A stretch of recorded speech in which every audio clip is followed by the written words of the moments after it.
Hey folks, this is Johnny, and I hope you guys are having a wonderful day. You guys have no idea how many times I had to do this intro.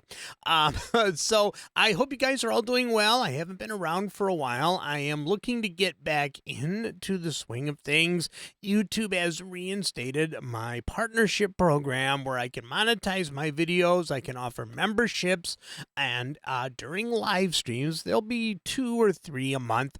I can actually have the super chat donations back up and running and try to rebuild everything. Now everything was kind of washed away when I was hacked back last November. Back last November. So I'm really looking forward to getting things started again. All right, so there's going to be a video a day every day for the show itself, and then there'll be 2 or 3 live streams a month. I'm not sure about the music live stream that I did. I'm not sure if I'm going to do one of those a month or one of those every other month, but I'll go in to those details. So anyway, today, if you look above me here, we're going to actually take a look at working with Studio One's Musicloops. And you might be saying, what the heck is a music loop? Well, the cool thing about a music loop for Studio One is that it includes not only a MIDI performance, but sounds either from Presence, Mai Tai, or even Impact XT.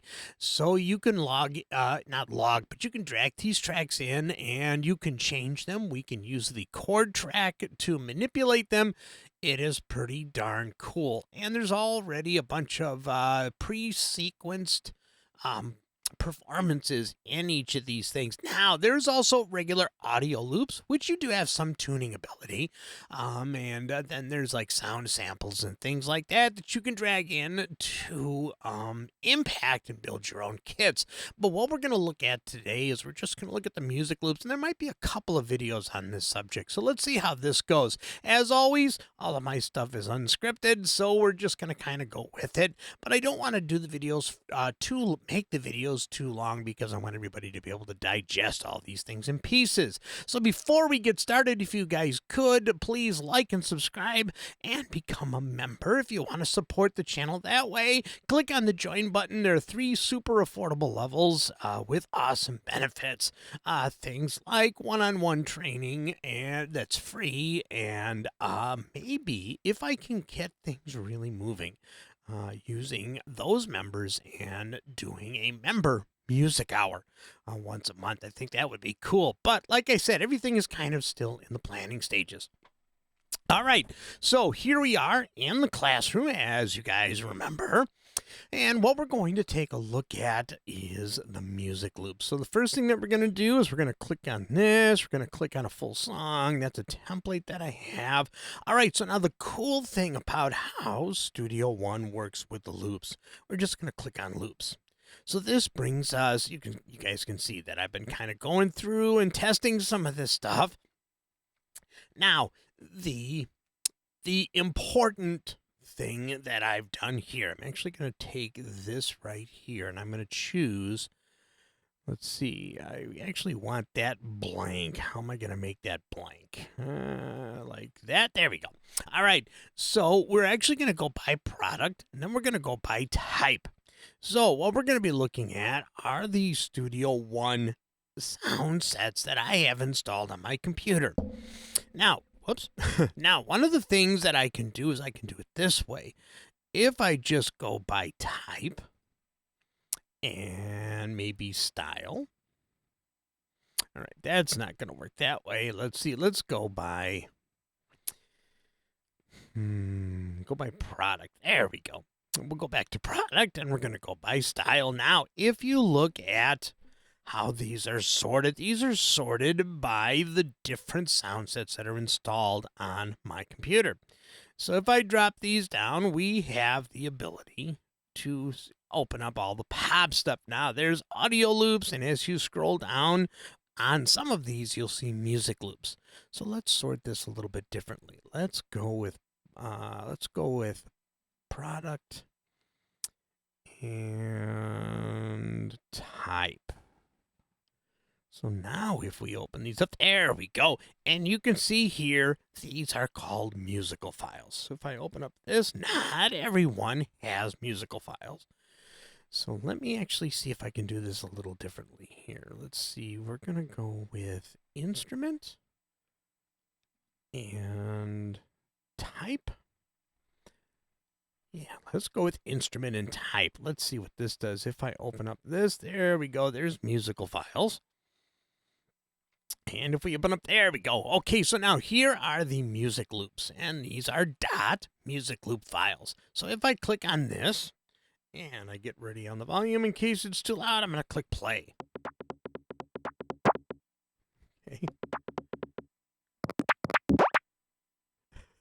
Those are just all effects. So let's choose, what do we want to choose here? Let's choose organ patches. Are there any musical files? And oh yeah, there are. Check it out.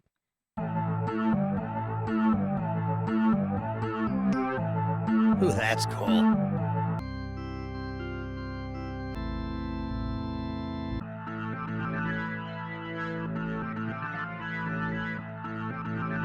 Okay, this might be a good example. So, if you like this performance, but you don't like the key that it's in.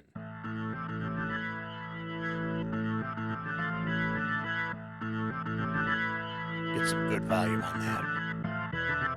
Okay, so now all I have to do is go here, open up the chord track, make sure to open up the inspector. And from the inspector, we want to actually go to follow chords. And since these are MIDI files, you can tell if they double click, you can tell that they are actually MIDI performances. We're going to go ahead and choose parallel.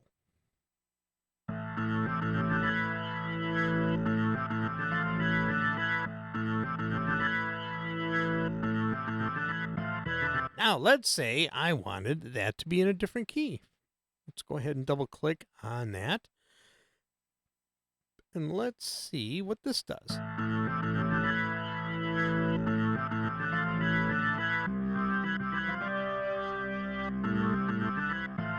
Okay, so now if I wanted to go back down, watch this.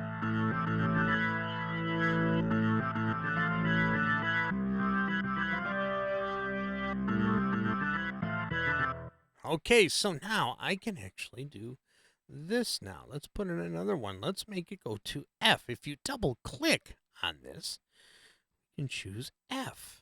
Ready? Now, we should actually be going up the scale. Ready?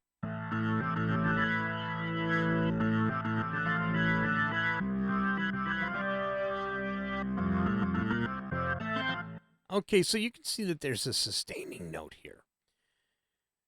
So I am going to have this change. I'm actually going to turn off the snapping. And I'm going to bring this to here. So now if I go right here and I double click, I want to actually make a cut right here. So now I'm going to take the knife tool and I'm going to actually turn off the snapping here. I'm going to make a cut here as well. Go back to the arrow tool.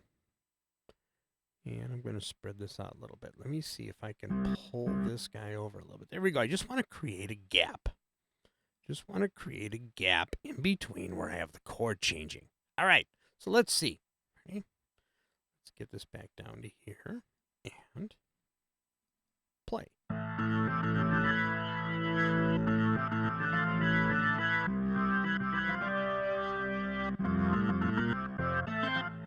Okay, just like that. Now I got the timing all screwed up, but you guys get the general idea.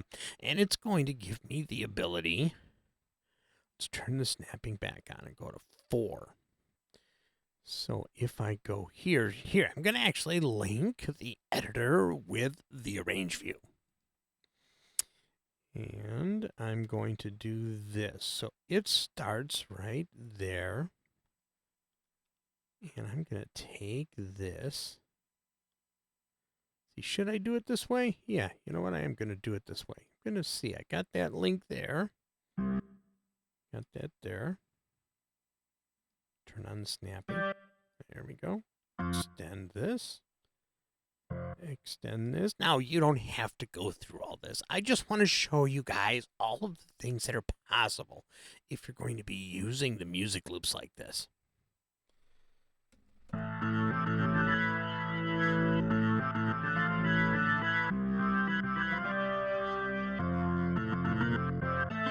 Oh, okay. Now that sounded cool. So let's actually get the loop zone here. Let's see what it sounds like when it loops. Ready?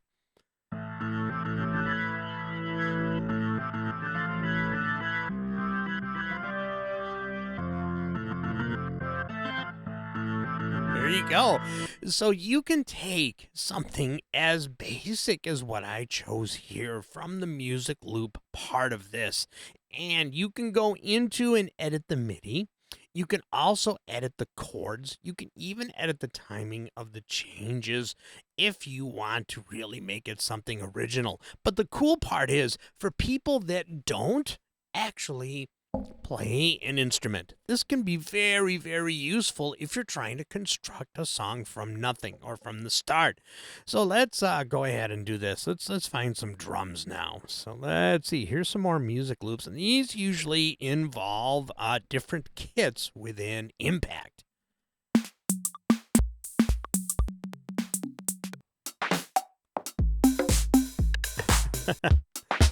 I don't like any of these kits. Alright, so let's try something else. Let's see. Well, actually, you know what? Now that I'm thinking about it, there's a lot of stuff here. So let's keep going down the list.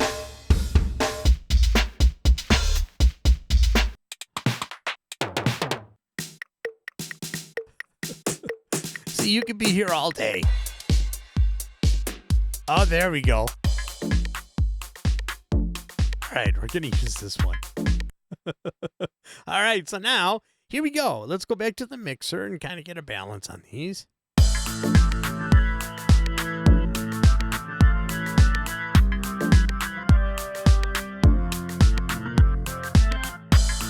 Okay, so we got to turn these down. I'm going to select the first one, hold the shift key, and select the last one, and just bring everybody down. Ready?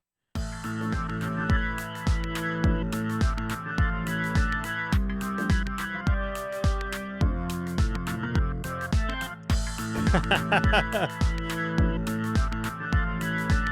right, let's see what else we got in here. Okay, so now one of the things that I can do, is you can tell that these are playing at a different tempo than I have my song set.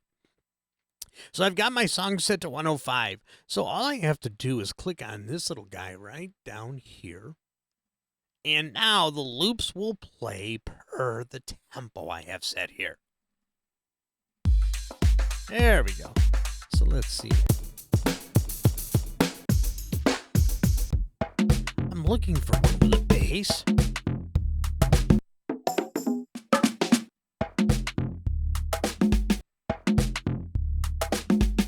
don't think I like that one.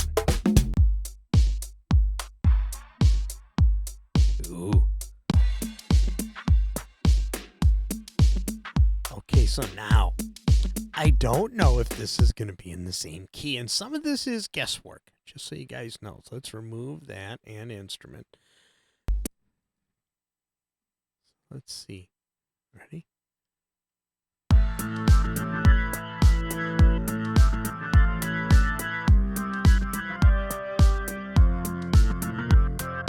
So you're wondering, so since this is an Impact kit and it doesn't conform to the chord track, how do we change the notes? Well, let's see here. So let's see.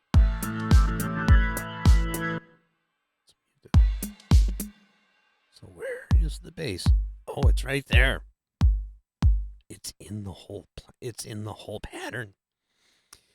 So I'm not sure that I want to use the bass then. Then how do I get rid of that? Let's see. So there is that there.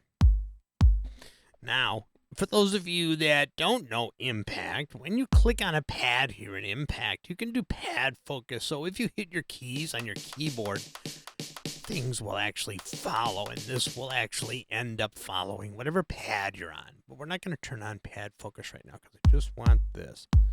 So I'm looking for the decay. Let's see if I can go to my atom here. Whoa. All right, let me see. I'm actually going to... There we go. I'm going to use my keyboard here.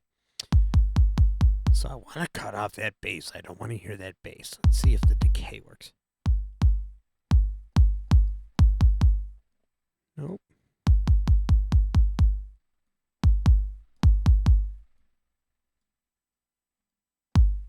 Oh, there we go.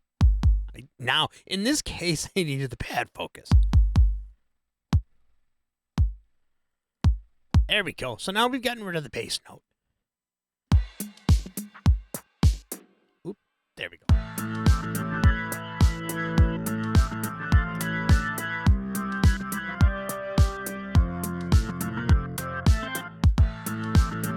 Oh, looks like I got that loop zone a little off. Let's move him back to there. There we go.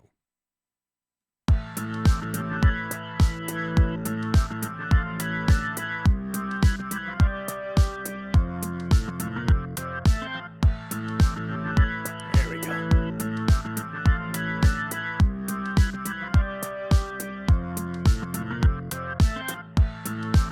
Okay, so if you don't want to hunt around for a bass line, let me actually tighten this here because the mic keeps dripping down. All right, so now what I'm going to do is I'm actually going to pull up an instrument, and I am going to go with the Presonus instruments, and I'm going to bring in Presence. So now in Presence, I'm actually going to use my keyboard here. I want to pull up a bass. I'm just going to go with a 6-string bass, full. Takes a second to load. There we go.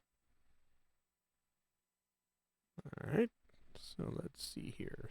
We still got sound. Yep. So let's see. I've got Presence. For some reason, I am not getting any sound from this guy here.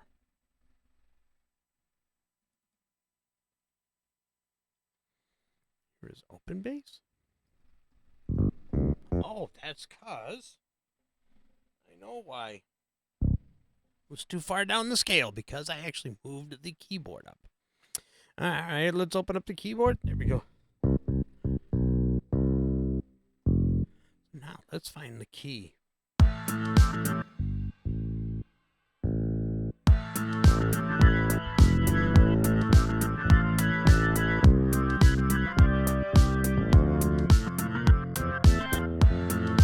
Okay, that goes to F. So let's go ahead and see if we can start. So it's in G. It's an A. It's an A. So let's see. So I've got to add a little bit of space here because I want to click. Let's turn on the click since I'm actually going to do a performance. So make sure I have a click track going. There we go. So now what I'm going to do is I am going to right click and I'm going to say insert silence, but I want to only insert 1, 2, 3, 4. I want to insert a 4 count. So if I set my loop to this, right click and say insert silence. There we go. It actually inserts that there.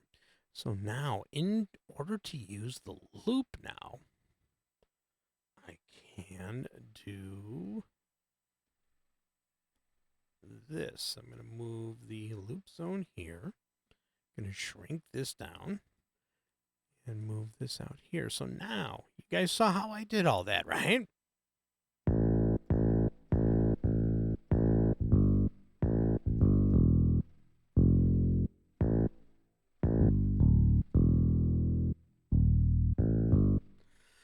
I'm going to record a part. Let's see what it does. Ready? 2, 3, 4.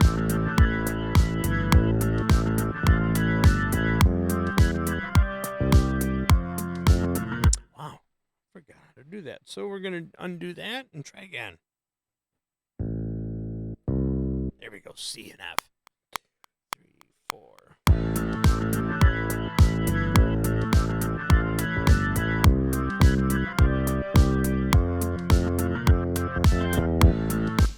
Okay, very cool. So I'm just going to double click on this. I am going to highlight all of these. I'm just going to do a quick quantize by pressing the Q key.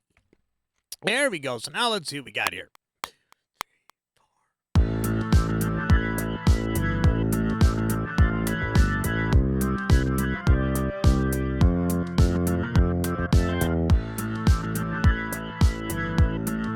There we go.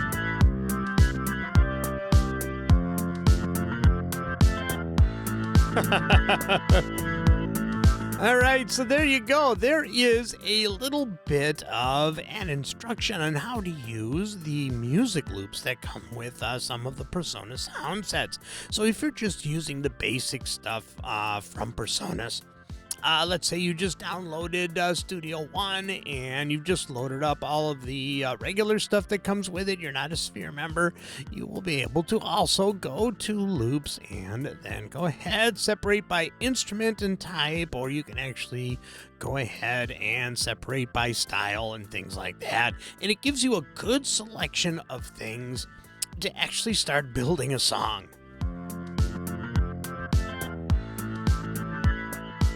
And that's the great thing about using the music loops, because since everything is based in MIDI, the chord track works really well. So in the next video, I am going to be working with the audio loops, which is a little bit different. And the chord track isn't as perfect with audio as it is with the MIDI. Sometimes you can really get away with some pretty cool stuff and go ahead with it that way. All right, so let's go ahead and fade that out and do a stop. I want to thank you guys for coming in here. I really do appreciate it, and hopefully I'll be able to provide all of the stuff that I was before. And this is a new beginning for Home Studio Trainer. I will let you guys know way ahead of time when the live streams are going to come out. Like I said, I might start with about 2 or 3 a month, and just kind of go from there and see. So like I said a little bit earlier, if you guys could like and subscribe to this, become a member. And you can also go ahead and go into the comments area if you're just a subscriber and give me some ideas on things I can do videos for. So I hope this was cool for you, and I hope to really continue to do this on a daily basis. So I will see you guys in the next video.